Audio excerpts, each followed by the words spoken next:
Dram Show with me, Chris Goodrum. Right, okay, so Sunday chores out of the way, time to do something a bit more fun and entertain you guys. Anyway, last week's episode of the show seemed to go down pretty well. Plenty of comments, so thank you very much for that. Big thank you to everyone that watched it, liked it. Big thank you to Brave New Spirits for the samples and for liking and sharing the episode. Obviously that's very cool. Now, I mean, it seemed to generate quite a lot of interest and a bit of debate, which is always a good thing.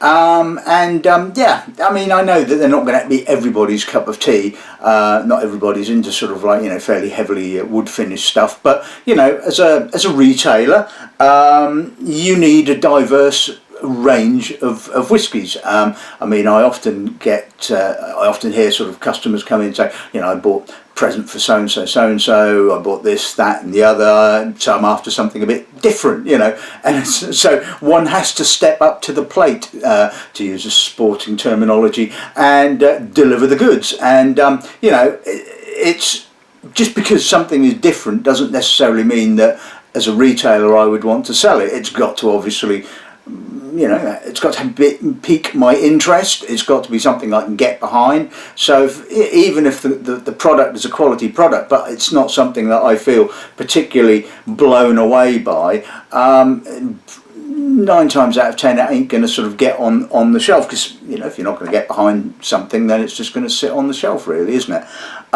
Talking of retailers, obviously a certain retailer who I can't mention has taken delivery of some of the bottlings, the Voodoo bottlings and the Gorilla bottlings, so they're up on said company's website or in the shop. So if you feel like picking up one, then please go ahead. While we're on the subject of that kind of thing, obviously any comments I do make in today's episode of the show are wholly my own and have no bearing or relevance to the company that employs me. Just better get that one out of the way, as they say, in case, But anyway, right, this week. So this week is a bit of a kind of like random selection of world whiskies, I suppose. Now, I mean, as you know, I get sent a lot of samples, and I think, yeah, that would be great to put them in an episode of the show, and it never happens because of either I don't have enough from that particular distillery or bottler or country, and so every now and again one has to get creative, and sometimes I have 2 or 3 or maybe even more episodes kind of sat aside ready to go. Sometimes I get to the end of that point and think, right, what do I fancy doing? I have a bit of a rummage in the various boxes and pick out 1 or 2 and think, well, what am I going to do with that? So today's episode is a bit of one of those, but there's also another reason for today's episode of the show, and that is to impart some rather sad news. Now, as you may well know, one of my favourite distilleries, Mackmyra, has decided that they are no longer going to do the Malt range. So today's bottling, and I'm going to murder the pronunciation, so, sorry about that, the Virvelvind, I believe,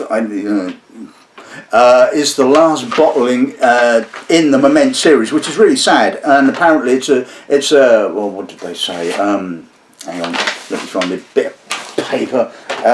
It's a bit of a throwback to the first edition, which was the Medvind, which I didn't actually have the opportunity to taste. It was a bit later in the game, I should say, to use another sporting phrase, that I started to get the opportunity to taste the Malt range itself, so I can't remember which one I started at, but it certainly wasn't the first one, and so it's a bit sad really that it's all coming to an end. I mean, hopefully Angela's going to do something equally as good and replace it. I think, now don't quote me on this one, I think I was told, or I read somewhere, that not only is the Malt range finishing, the Seasons range is finishing as well. Now I could be wrong in that, and it would be, well, a bit strange to sort of like, again, but I suppose if you're going to have a bit of a reshuffle of your range, then you may as well clear the decks and do it, lock, stock and barrel, so to speak.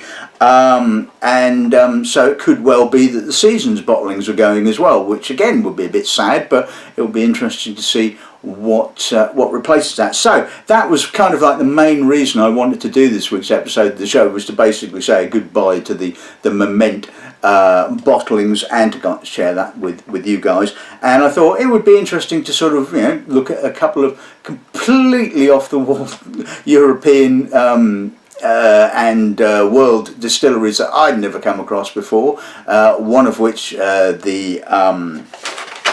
quickly flip to the right page, the Gilors bottlings, which are bottled by a distillery called Brenneret Henrik, which was founded in 2008 in a place called Kiffel, which is near Hoffenheim, east of Frankfurt in Germany. Now, these two samples came to me via this year's World Whiskey Awards, the first round, and I love it when they give me the world whiskies to taste. You know, I mean, a lot of people probably don't really want to taste them and want to do the Scottish stuff, but I really want to taste them, because there's often some really weird and wacky stuff that comes through on those. And I can tell you that I've got a few of those set aside that will hopefully at one point make up an episode of the show. And most of those weird and wonderful things do have a tendency to come from the northern regions, shall we say. Anyway, so that's one of the one of the distilleries we're looking at. And the second new distillery to me is the Morris distillery, or Morris Whiskey, which originally was and still is as a winery in Rutherglen in Victoria in Australia. It was founded in 1859 and specialises in making fortified wines. Certainly they Muscat of Rutherglen Muscat is world renowned, and obviously one assumes they make the Macmyra, you know, the Australian sherry. It was the distillery itself was built in 2016 and allegedly built around a 1930s still that had been installed in the 1940s. So it was obviously sort of like, you know, just there in the winery somewhere, and they've decided to sort of kit it out as a full distillery. The samples came to me by way of Mangrove UK, so thank you to them for the samples for those, and they came in a really nice presentation box, lovely box. Flips open, little cards and all that kind of stuff. But, you know, at the end of the day, it's just a box, and it's the juice in the bottle that counts, isn't it, really? So, anyway, don't really need to say anything else about Macmyra. So let's just take a look at today's lineup, I think.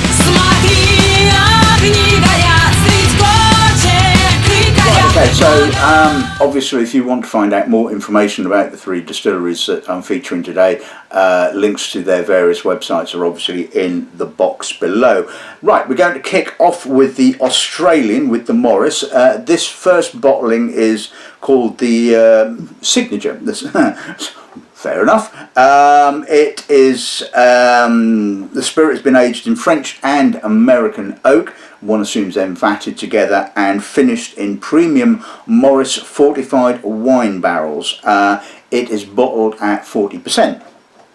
Bottling number two, their second bottling, is the Muscat Barrel Australian Single Malt. Again, initially the spirit is aged in French and American oak, and this time finished in premium Morris Muscat barrels, this time bottled at 46%. Now, it's a bit sad that the Signature is not bottled at 46% as well. I can't figure that one out for the life of me. Now, it's obviously to do with price points. I had a look on a certain company's website to find out what they were going for, and the Signature is being sold for £50.99, whereas the Muscat Barrel is £74.74. Bit of an odd figure, but there you go.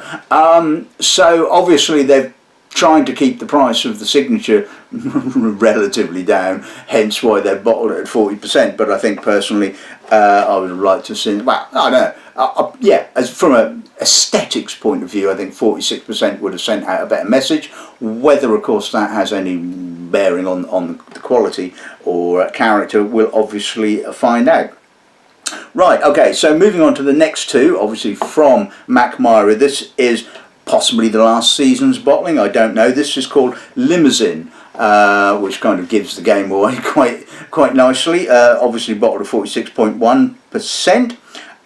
It is comprised of 43% pre-stored whiskey aged in ex-cognac casks, and the balance is a combination of ex-bourbon, Oloroso, and good old berry wine saturated casks, and a chunk of American oak as well. So the usual stuff really, and hopefully that should be really good. Then we're going to look at the Moment, the Virvelvind, at 46.8%. It's 42% 200 litre first fill bourbon filled in 2017, 32% first fill bourbon 200 litre first fill bourbon cask filled with Rook, which was filled in 2010, 13% 100 litre pre-aged Svens Ek, i.e. Swedish oak, filled in 2010, and the last 13% was pre-aged second fill Oloroso, again filled in 2010. So some nice age on some of those. So yeah, looking forward to that. Then we're going to move on to the two bottlings, the two Gilors bottlings, the first of which is called Sherry Duet. Now, as far as I'm aware, excuse me, neither of these two are available in the UK. I did find a website that was offering them, or offering a bottling, one of their other bottlings of 43% Portwood, for £59.50. So bear in mind these are 50cl bottles, so yeah, that's pretty pricey kit. So anyway, so the Sherry Duet is 46.4%, and as you would expect from the usage of the term duet, is a blend of Oloroso and PX sherry casks, distilled between 2013 and 2014, bottled in May of 2021. So should be interesting. And the final bottling is the PX Sherry 10 Jahre single malt, bottled at 60.1%. So yeah, water butt ready. So this is obviously 10 years old. It spent 3 years in ex-Islay casks before being transferred for the final 7 years in ex-Pedro Ximenez sherry casks. Distilled in 2011, bottled in August of 2021, and one would imagine 3 figures. I would guess if this was available in the UK. So it'd be interesting to see whether it's worth it or not. Anyway, so that's this week's lineup. Let's kick off with a bit of Australian then, shall we? One thing I did forget to mention about the Morris distillery, when they actually built the distillery, two of the big heavyweights of the industry, Dr. Jim Swan and John McDougall, were brought in to consult on said project, and so yeah, we're expecting good things. Let's see what the nose gives us.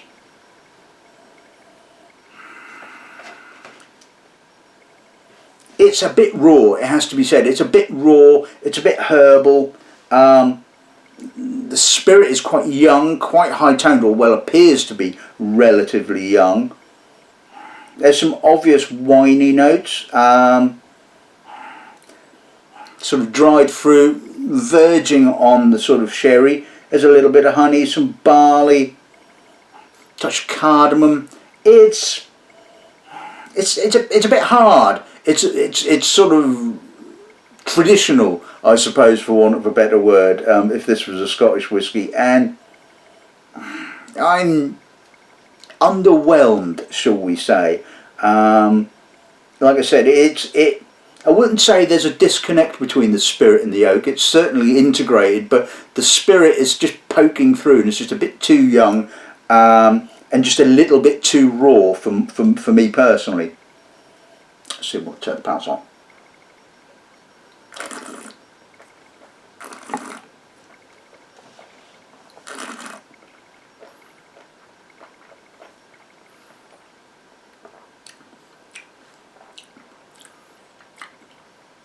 Again, there's that rawness.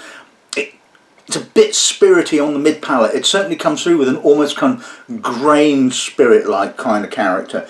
There's a little bit of sort of dried fruit, rummy dried fruit, sherry dried fruit, difficult to say, amorphous dried fruit on the finish, but it's a bit short. I don't even know whether bottling that. I think 46% would have just kind of emphasised the shortness, to be frank with you, and it would have just, you know, intensified the sort of the young spirit character on the mid palate. It's slightly herbal, it's full, it's a sort of, it's quite a hard whiskey. It is very traditional. It's not soft and fluffy and inviting. It's I'm not loving it, you know. The quality is obviously there. I'm not going to knock the quality whatsoever, but to me I'm not feeling it, shall we say. Okay, so let's move on to the Muscat barrel. Let's see what the nose gives us on this end, shall we? Right, well, it's got more intensity of character. That's obviously the extra 6% ABV. Feels a little bit more mature. It's still obviously slightly hard, hence that is the Distilleries style, obviously. It's a little bit grainy. There's a bit of honey, a bit of sweetness. The Muscat is kind of finding it hard work against the spirit. There's a little bit of a grapiness, a bit of coffee. I mean, I'm more warming to this, but still the style of the spirit is not really my sort of bag. Let's see what Paz on.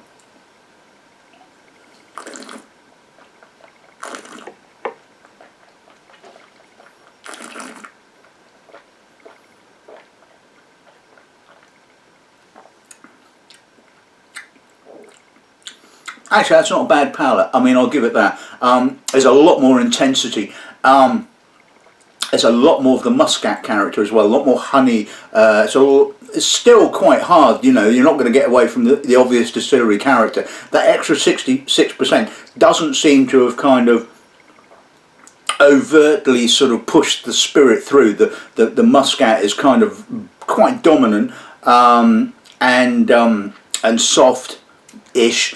Honeyed, dried fruit, a little bit of spice. I prefer the palate. I think the palate is more interesting, and I can see that they produced this whiskey in that kind of style to stand up to the heavy use of, I would imagine, Macmyra casks and fortified wine casks. It's obviously, you're not going to have a sort of soft, estery, fruity spirit and then hammer it with these kind of casks at the end. It just isn't going to work. So it works.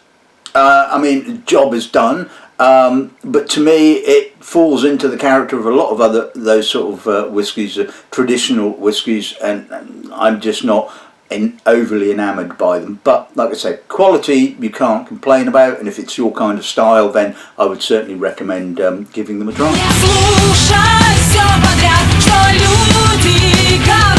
Right, okay, so let's move on to the Mackmyra Limousin, the Seasons Limousin. Let's see what the nose gives us on this one, shall we? Well, this floats my boat, it has to be said. As you well know, I'm a big fan of Macmyra. I love the estery, the fruity. I love all of that kind of character. And certainly, first sniff, the distillery character is up front and centre. There's a little bit of French oak spiciness, a touch of dried fruit, obviously sort of dried cognac-y kind of apple. A little bit of a stringent red berry just in the background. I mean, again, beautifully balanced, not too OTT on the other casks. Plenty of distillery character. Yeah, I mean, what is not to like at the end of the day? A little bit of smoke as well.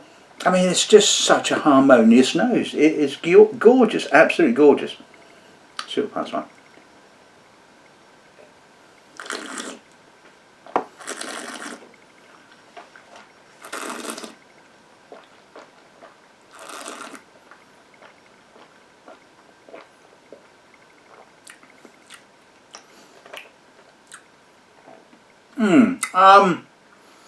Yes, right, okay, so yeah, the estuary fruit is there. The cognac cast really comes in pretty quickly, and it's quite grippy, bringing in lots of spice, a little bit of sort of dried fruit. There's a touch of vanilla, a little bit of marzipan. It's a bit of a sourness of red fruit on the finish. It's okay. It's pleasant. Again, I think there have been better or more interesting, better probably wrong word to use, more interesting bottlings in the Seasons range. I mean, certainly the balance is pretty good on the nose. Palate, maybe a little OTT on the cognac, but then, you know, they've obviously designed that deliberately, and it's not to the detriment of it. I think part of the problem is that this particular bottling has come after the Starnrock, and the Starnrock was stunning. I mean, yes, all right, so the winter bottling, and this is the sort of spring, summer sort of bottling, and I know that, that it's been designed for this period of time, but, you know, it's kind of, I don't know, I like it, I'm quite happy to sell it, but I'm just not blown away by it. It's a bit, and I think this part of the problem of what the Mackmyra has created for themselves. They have set the bar so high that even a slight sort of dip, you know, is noticeable. I mean, you know, it's a stupid thing to say, really, because it's still a really good quality product, but, you know, it's just not quite reached those heights. But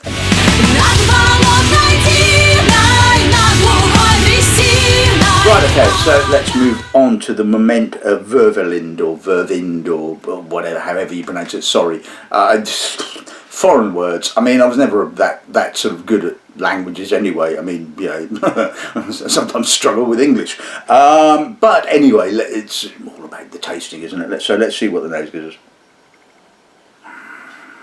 Plenty of Swedish oak. I get Swedish oak quite noticeably, although it's only what 13%. It certainly stands out. It's got that sort of lovely sort of sweetness to it. Again, estuary white fruit, cinnamon, red apple, some lovely sawdusty American oak coming through. The Oloroso is now starting to come through, subtle dried fruits, a little bit of salt, touch of peat, tar. Oh, the maturity on that is just frighteningly good. I mean, this is stunning, absolutely stunning. And like I said, you know, one hopes that whatever replaces the Moment range will be equally as good. And okay, yeah, it's not cheap. It's 100 and something pounds, 109, 110, something of that kind of ilk. But my God, you get one hell of a whiskey for your money, it has to be said. Getting quite creamy now. The American oak's starting to push through, and this is what I love about good whiskey. This is what floats my boat, is whiskies that develop in the glass. You stick your nose in, something else is coming out, you know. It starts off at one point, and then, you know, moves through the various sort of stages. Stunning, absolutely stunning. Let's see what pass on.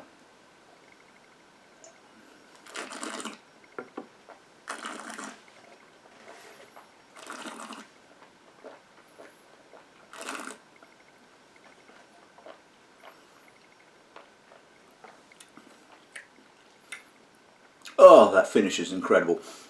Really long, beautiful, mature American oak, sawdust, honey, lovely spices, touch of peat. There's a grippiness there. There is a quite fair amount of oak going on here. I mean, it sort of opens up with sort of marzipan, vanilla, grippy tannins. But the weight of juicy barley and fruit underneath never allows the tannins to sort of like get out of control.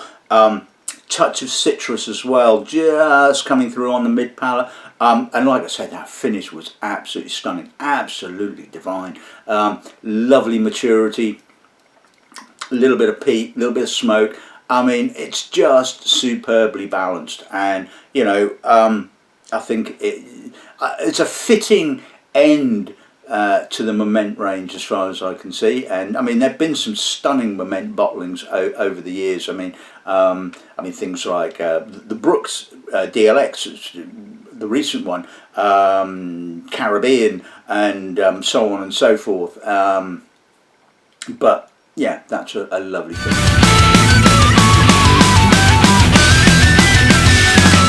Right, okay, so let's move on to the two German bottlings. So this is the Gilors Sherry Duet. Let's see what the nose gives us on this then, shall we? Dear God, what the hell is going on here? Oh, that's raw. I mean, it just fits into that classic German style, really. It's kind of like bottled after 5 minutes in the cask, and yeah, it's kind of raw, herbal, cigar smoke. There's some wininess, there's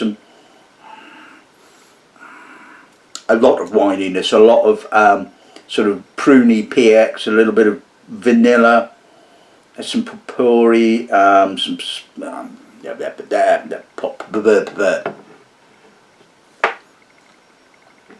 Right, okay, so let's move on to the first of the two German bottlings. This is the Sherry Duet.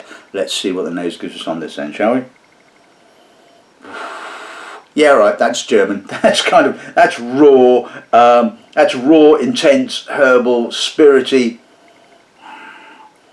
and feels like it's spent about 5 minutes in the cask, which just seems to be the way of German and European whiskies as a whole. They just bottle far too young. I mean, even so, this is what, 6-7 years old, and well, you know, this could have done with probably a good another 3 or 4 years in the cask. Yeah, there's plenty of cask notes, there's plenty of Oloroso dried fruit, there's the PX, the winey PX, the prune, the I mean, it's clean. There's a touch of black pepper, some potpourri, and I think I can detect a little bit of estuary fruit, possibly, or am I imagining it? That because it's come after the Mackmyra, but it's a sherry monster and a half. It has to be said. It's a clean sherry monster, and absolutely no sulphur. And these days, when you think about it, there is absolutely no reason why your sherried whiskey should be sulphured. You know, there's so much emphasis is now put on the sort of wood policies of pretty much every distillery, and you know, you don't get the sort of 80s Booner bloody sherry sulphur to hell kind of casks anymore. You still get some dirty odd ones every now and again, but this is pristinely clean. It's, like I said, it's overly sherried, which is not a surprise really, is it? Anyway, let's see what the palate's like.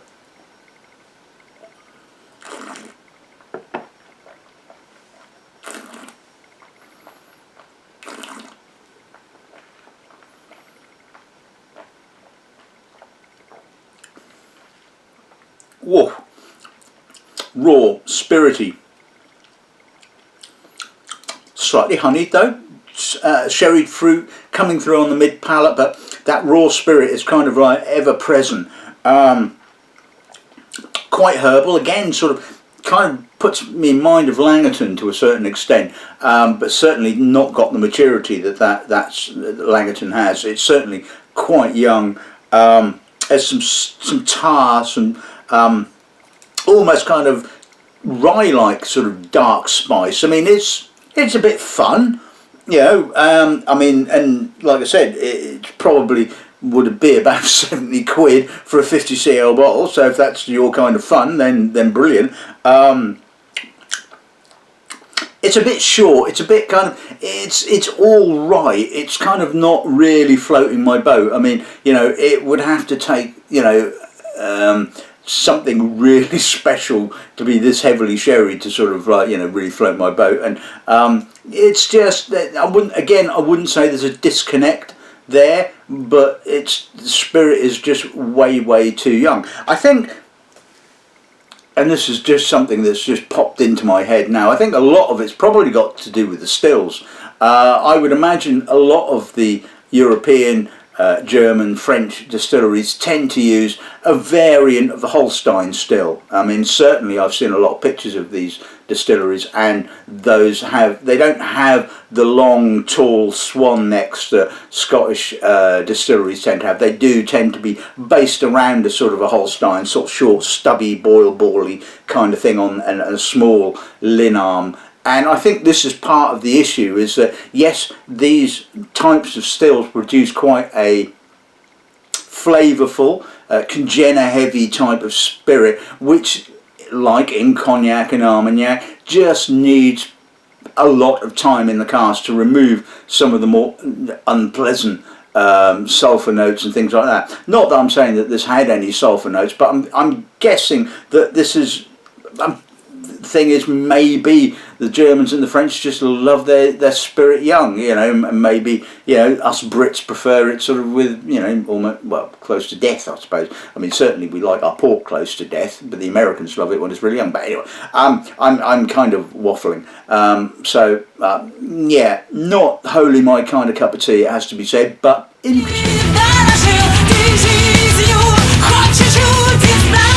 Right, okay, so moving on to the final bottling of the day.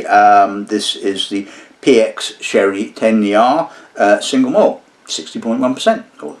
Let's see.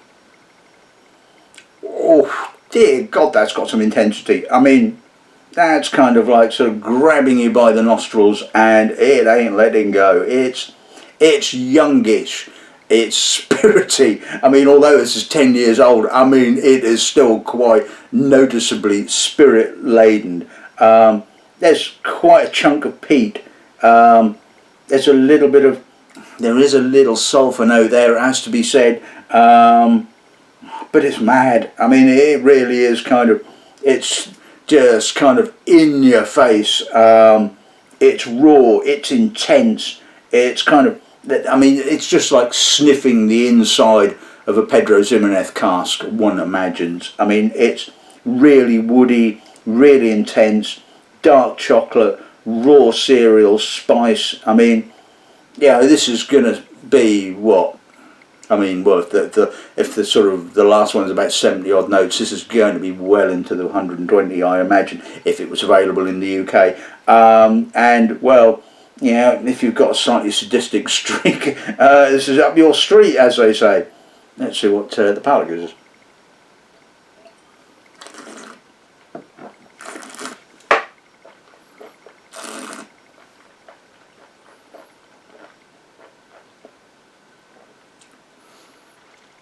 Oh, raw, herbal, alcoholic, green wood. Again, sulphur note coming through, dry as hell. I mean, that is just bitter tannins and alcohol and yeah, let's put a little drop of water with that. I mean, once palate kind of acclimatises, I'm going to put a little bit warmer there, at the end I get some winey dried PX kind of fruit, but I mean, you know, you Germans, I mean, yeah, I know you kind of like it intense, and you're all a bit kind of, anyway, let's see what the next gives us. Now we put a bit of water with it. Not done it a huge amount of favours. It's, yeah, a little bit cabbagey, a little bit of sulphur note, well, more than a little bit of sulphur.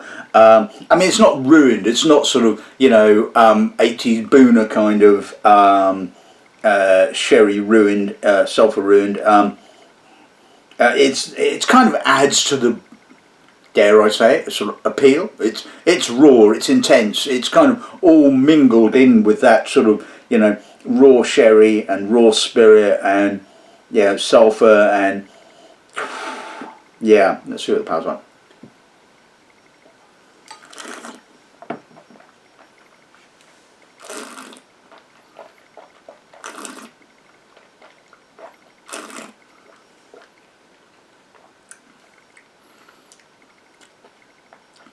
whoa, it's still pretty raw. It's still pretty raw. It's still pretty green. It's still pretty sulphurous.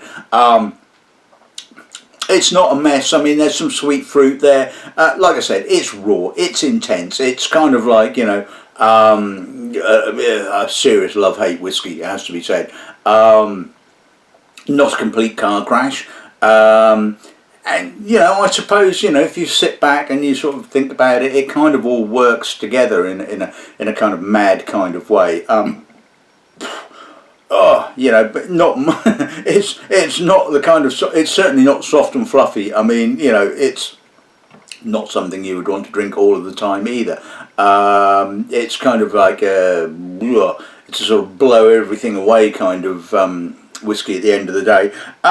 It's intense, and you know, it is what it is at the end of the day. I think probably a few sort of slightly ropey sherry casks probably got into that batch, I would guess, because I don't get the impression that it's spirit sulphur. I think it's probably cask sulphur, but it is what it is at the end of the day. Okay, so that's some of today's episode of the show. Firstly, a big thank you to Mackmyra, to Mangrove UK, and to obviously the Whiskey Magazine for the samples for today's episode of the show. The Morris signature. Okay, so it's obviously what you can tell what they've set out their spirit to be like. It's that slightly, as they say in nice terms, traditional style to stand up to the heavy use of Ampere sherry and fortified wine casks. The Muscat was probably the slightly more successful of the two, I think, and it probably just boils down to the fact that it was bottled at 46% as opposed to being at 40%. But then maybe, like I said, I don't know whether the 46% would have done the signature actually any favours at all at the end of the day. But anyway, so interesting if you like traditional style of whiskey. The Macmyra Limousin, yeah, I mean, no problem with that whatsoever. Like I said, a little bit underwhelming. I'm being very, very critical here, but I would still happily sell that because it's got, you know, plenty of sort of cognac-y kind of character. So it does what it says on the tin, I suppose. The Virvelvind, yeah, stunning, absolutely stunning. I mean, you know, have I ever tasted a bad bottling in the Moment range? Don't think so, and yeah, it's a sad end, but everything, as they say, has to end at some stage, and you may as well end on a high, and that one certainly does. The two Gilors bottlings, yes, Benneret Henrik Distillery. Yep, it's kind of both of them classic sort of European German whiskies, you know, uncompromising. Young, raw, intense, and distinctly German at the end of the day. The sherry duet, well, yeah, it's a sherry monster. Clean, I guess, and if that's kind of your thing, then fine. The 10-year-old PX, well, like I said, not exactly a car crash, but pretty bloody close to it.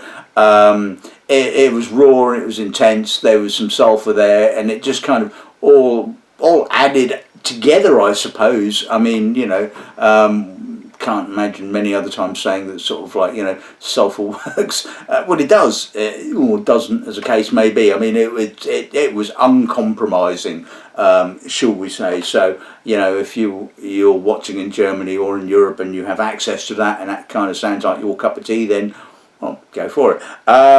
Me personally, I think I'll stick with the Mackmyra out of all of these three. It certainly just appeals to me more. Obviously, everybody else's palate is different, but you know. Anyway, again, I'm waffling a bit, and no idea what I'm going to be doing next weekend. I have a couple of ideas, in actual fact. I won't really say any more, but anyway, until next week, all that's left to say is hope you've enjoyed this week's episode of the show. Good afternoon and good Dram.